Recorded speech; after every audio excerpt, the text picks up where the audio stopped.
नमस्कार। दशमगज में आप सभी का स्वागत है। दशमगज में आज बात करेंगे फिर बजरी माफियाओं की। बजरी माफिया ने आखिर ले ली एक सिपाही की जान। आपको पता है, 2 दिन पहले यानी कि रविवार को जोधपुर के दूनी में एक कांस्टेबल दूनी थाने में एक शिकायत मिली थी कि एक डंपर जो है अवैध रूप से बजरी से भरा हुआ जा रहा है।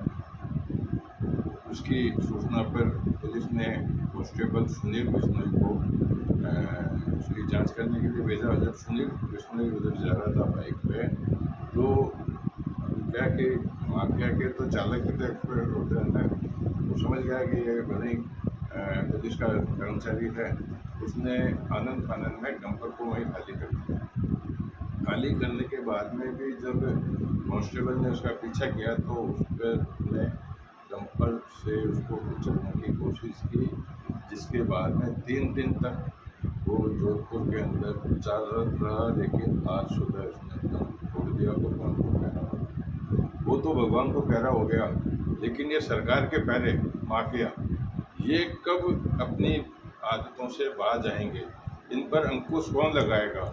अभी 2 दिन पहले सुनील बिश्नोई की बात चली रही थी, जो अभी तक समाप्त भी नहीं हुई थी, कि आज जोधपुर में एक कांस्टेबल प्रताप राम के साथ में भी ऐसे हुआ।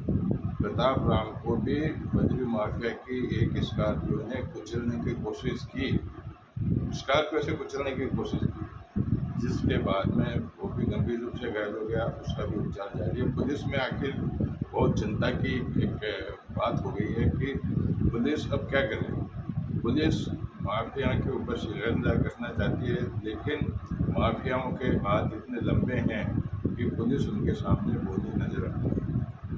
इसमें कोई दो राय नहीं है कि जब तक किसी की पीठ के ऊपर कोई हाथ नहीं होता है, या जब तक किसी का सपोर्ट नहीं होता है, तब तक वो अपने आप को ऐसा ही महसूस करेगा। लेकिन जिन लोगों के पीठ पर हाथ हो, बड़े लोगों का, या उस बड़े लोग उनके कारोबार में शामिल भी हो, ऐसी स्थिति में यह कहा जाना मुश्किल है कि माफियाओं में अंकुश लग सकता है। उसके तो बात छोड़िए, वो तो अपनी जान गंवा चुका। लेकिन जो एक अपना मकान बनने का एक गरीब आदमी हो, चाहे अपनी क्षमता के विपरीत जाकर के मकान बना के कोई काम करता है, सोचता है, तो महंगे दामों में उसको बजरी के लिए इधर उधर भटकना पड़ता है। तो उन पर भी प्रभाव पड़ रहा है।